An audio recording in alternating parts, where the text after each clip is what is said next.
Od kada su započele svoju vezu u prvoj sezoni Zadruge, Jovana Tomić-Matora i Sanja Stanković izazvale su sumnju kako kod zadrugara, tako i kod određenog dela gledalaca da su u lažnoj vezi.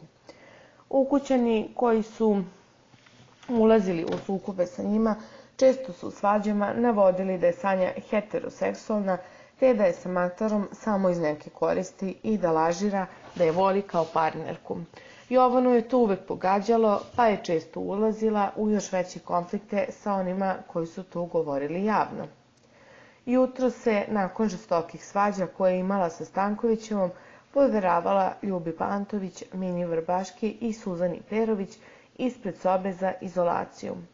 Pričala je o njihovoj vezi, svađama koje su imale, Stani Dobrović, a onda je zadrugarkama potvrdila sve ono protiv čega se borila.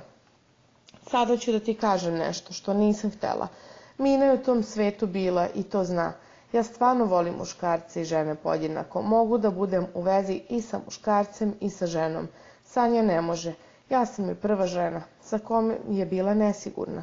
Ona ne zna da li sam ja muškarac ili žena. Ljuba je iznela mišljenje da Sanja traži od Matore da se ponaša ko muško. Zato traži to muško od tebe. Matora je tad rekla da smatra kako Sanji u stvari treba muškarac.